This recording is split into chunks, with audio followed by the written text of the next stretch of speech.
one of the things that allowed families to survive was because of women's networks among relatives and family members and also friends. People moved in with each other when they couldn't afford a rent. People watched another person's child because the woman had to go to work.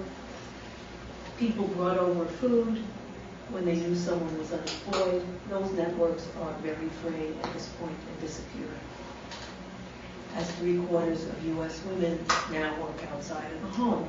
And after women now work outside of the home, they come home to what Arlie Show called a second shift of emotional and domestic labor. 60% of women with children under 2 are in the paid labor force. Women with children under 1 year old work full-time, twice as much as they work part-time.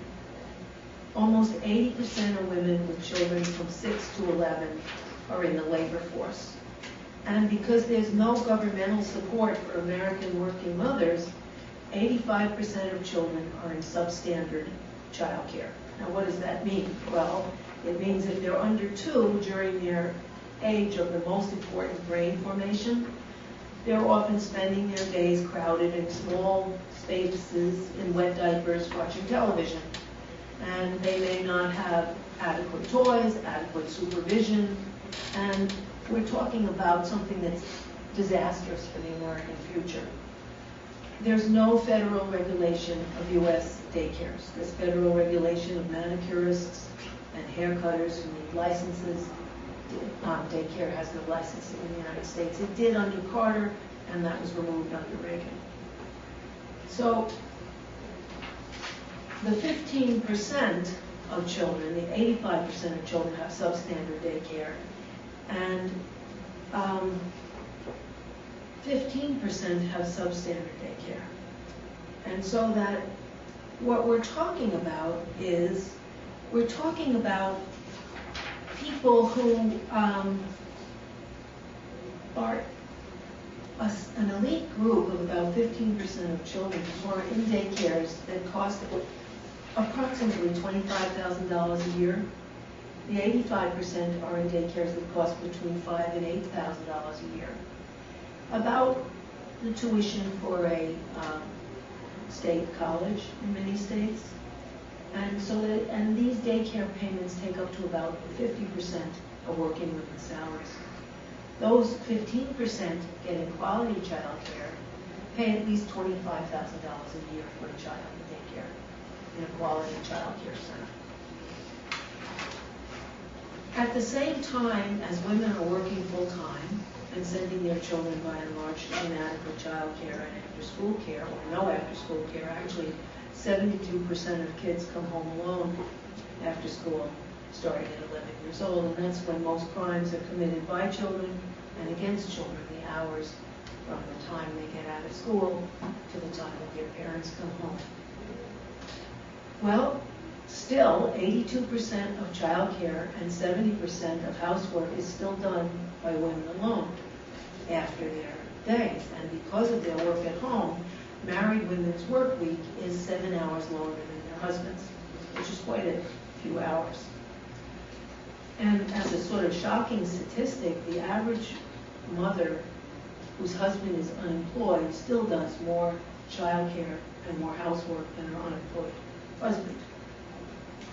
This is, you could probably get the hint, trouble is starting for marriage. So the family as we knew it is over. It's done. That sort of necrophile romance that the religious right has with the family, it's strictly necrophilia. Because American men cannot and do not sufficiently support their wives and children. U.S. men feel emasculated, neglected, and miserable. Women are overworked and miserable. And the upshot is that for the first time in American history, the majority of women are single.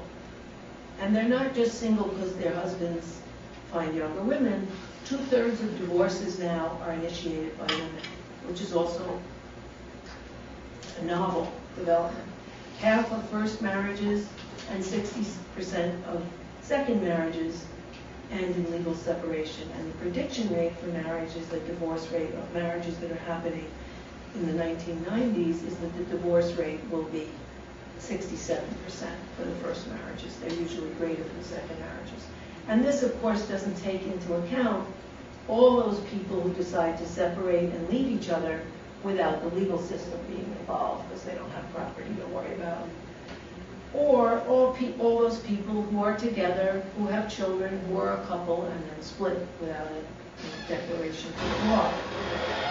44% of American kids are now born outside of what we used to think of as a family, mommy, daddy, kids. Women are deserting marriage because the division of labor on which marriage was previously based, which is women performing domestic labor and emotional labor while economically sustained by men, that party is over. And it's interesting that that division never really worked for minorities. Minorities in America never got a family wage. That's why people used to cluck and point, oh, those African-American families are so unstable, there must be something wrong. Well, what's wrong is the same thing that's wrong now. If you can't support a family, you're going to have a lot more trouble fitting the usual pattern. So women now are no longer as eager to maintain men's domestic and sexual and emotional lives as a second shift after work. In fact, the mass of women are willing to take a financial hit to escape exploitation from men in the home. U.S. women without children earn as much as men do, or more. And they can and do leave marriages without financial privation. Women with children financially suffer. Having a child in America is the best predictor of poverty at the moment. Because alimony payments are rarely paid, if they're ever granted. They're rarely collected, and full child support isn't usually collected either. And that was during the good times. Now, all of those things are exacerbated. Fathers quite rightly go back to the court and say, I can't, I'm full. And so there's a huge transformation in family life that's happening on the basis of the chart with which you're so familiar. So why do I keep saying class transformation? Well, I guess we could look at the traditional nuclear family as a kind of feudal arrangement. Not feudal in that, they're serfs and tied to the land, but feudal in terms of producing domestic use values that you use, things that you use, and services that you use, like cleanliness, cooked food, and emotional care, and being supported in a place. The man provides the apartment, the vacuum cleaner, like the feudal lord used to provide, the estate, the housing, and so on, and you work. And part of the reason for that previous arrangement was that the male by birthright was to command the domestic labor of women. That was part of the deal about being a man, a deal that a lot of men are kind of sorry to lose. But, and the man, by virtue of his maleness, had the right to distribute, to appropriate this labor. Well, women, that has changed. Women are no longer given the support in what we could call a feudal household. That was the exchange for their constant emotional and domestic and even sexual labor. And so the deal is off. Now, although feudal attitudes still exist in the population, the women's liberation movement did erode the legal basis of men's rights in the household. For example, spousal violence is no longer legally permitted. However, the feudal privilege does live on. The biggest cause of death of women between 15 and 44 is death by husbands and lovers. So, not everybody takes it easily. Yeah? I was going to say, it actually was permitted at one point? Yeah, the rule of thumb was you shouldn't beat your wife with a stick bigger than your thumb. And it was legal. You could, if a wife went running to her neighbors, what could they do? And they wouldn't take her in, that, because it was legal to discipline your wife. It was also legal to kill your kids. Really, until 1962, children were considered chattel.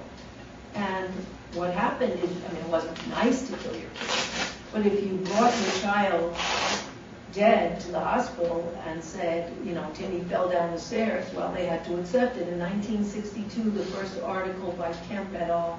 Came out about the battered child syndrome. And by 1967, there was actually legislation that professionals and hospitals had to ask questions. Before that, whatever suspicions you had, and if you read American literature with that eye, if you read Tom Sawyer